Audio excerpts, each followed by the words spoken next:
Click করুন অ্যাপের bell আইকনে আর সাবস্ক্রাইব করুন এবিপি আনন্দ। সব সময় থাকুন খবরে।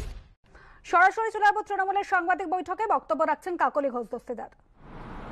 প্রথম দিন নারী সুরক্ষা এবং নারী শিক্ষা, নারী স্বার্থে মমতা বন্দ্যোপাধ্যায় পশ্চিমবঙ্গ সরকার কি কি কাজ করেছেন সেগুলো বিস্তারিত আলোচনা হয়েছে। তারপরে এই রাজ্য সরকারের যে বিভিন্ন কর্মপদ্ধতি এবং কর্মসাফল্য সেগুলো তুলে ধরা হয়েছে। স্বাস্থ্য পরিষেবার যে উন্নত স্তরে পশ্চিমবঙ্গ সরকার পৌঁছিয়েছে এবং প্রতিটি গ্রামাঞ্চলে মানুষ সুবিধা লাভ করেছে সেটাও আপনারা শুনেছেন। বাংলার সংস্কৃতি, কৃষ্টি, সাহিত্য সেটা নিয়েও হয়েছে। বর্তমানে আমাদেরও আজকে আপনাদেরকে কিছু বলারও আছে এবং আপনাদেরও নিশ্চয়ই কিছু জানারও থাকতে পারে। আমরা প্রথমেই বলি যে ভারতবর্ষে এখন কিন্তু একটা ভয়ানক পরিস্থিতি চলছে। এটাকে বলা যেতে পারে যে জাতীয় স্তরের সরকার ফেক নিউজের সরকার। জাতীয় স্তরে প্রায় মেশিনে যেভাবে অটোমোবাইল ইন্ডাস্ট্রিতে অ্যাসেম্বলি লাইনে গাড়ি তৈরি হয়, সেইভাবেই মিথ্যাচারের অ্যাসেম্বলি লাইন চলছে ভারতবর্ষে এবং কোনায় কোনায় মিথ্যাচার ছড়িয়ে দেওয়ার জন্য হোয়াটসঅ্যাপ গ্রুপ তৈরি করা হয়েছে। শুধু তাই নয়,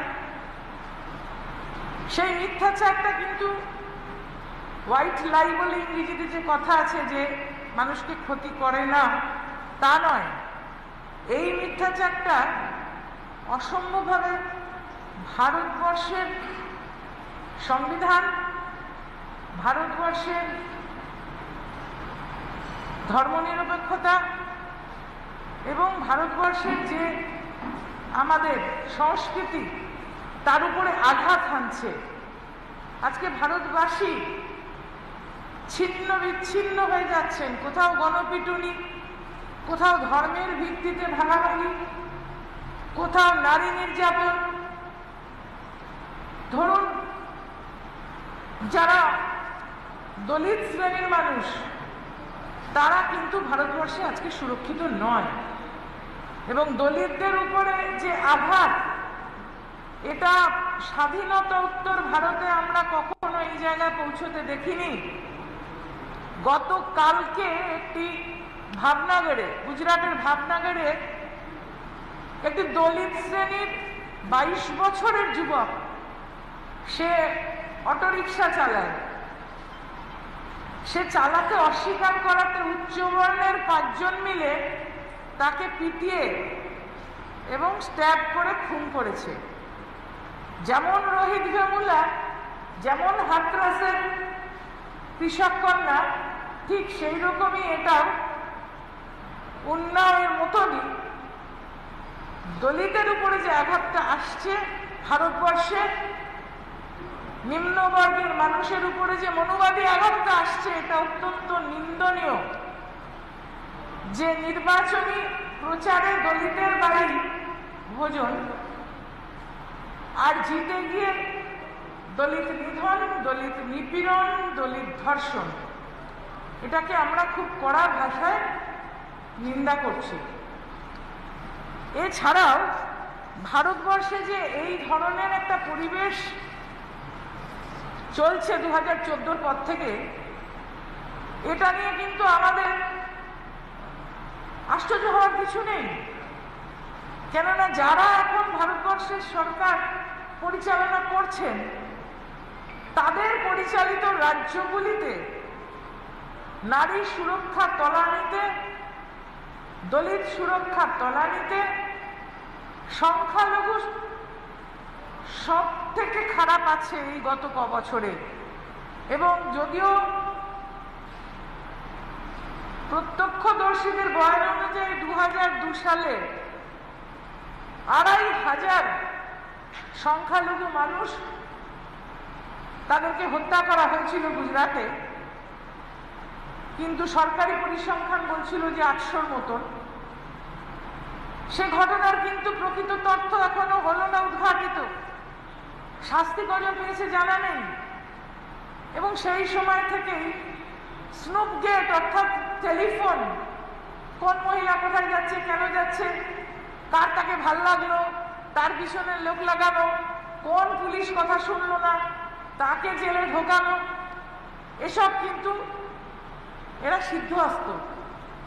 সেটা করতে করতে মিথ্যার ফুলঝুরি সারা দেশে ছড়িয়ে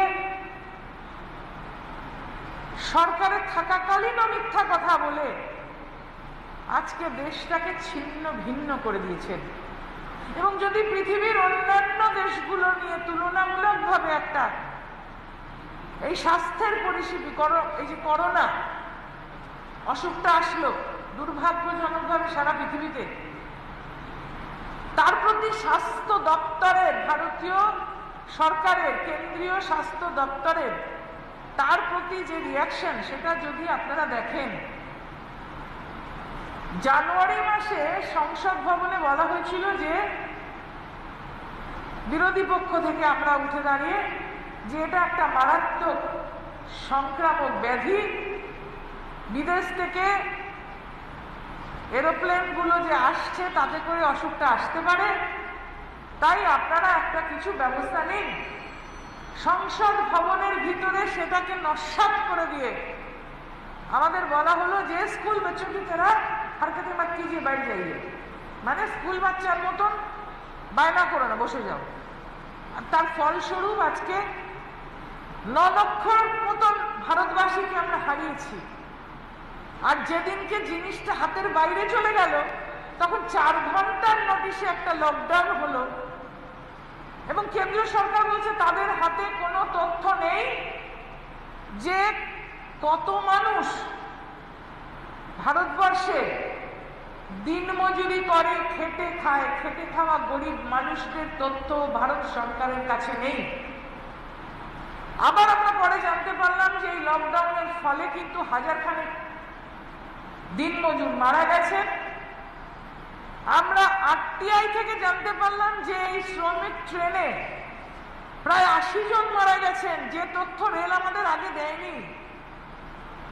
সেই রেলের বাড়ি পৌঁছানোর জন্য ভাড়া নিয়েছে রেল মন্ত্রক। ভাবতে মাথা নিচু হয়ে যায় লজ্জায় যে একটা সরকার, তারা শ্রমজীবী মানুষের কথা বলে ক্ষমতায় এসে গরিব মানুষকে 15 লক্ষ টাকা করে অ্যাকাউন্টে দেবে জিতলে পরে বলে মিথ্যাচার করে শ্রমিককে মৃত্যুর মুখে এইভাবে ঠেলে দিয়েছিল। এক একটা শ্রমিক পরিবার শিশু কোলে 600 মাইল রাস্তায় হেঁটে পায়ের তলা ছাল উঠিয়ে বাড়ি পৌঁছতে পারেনি।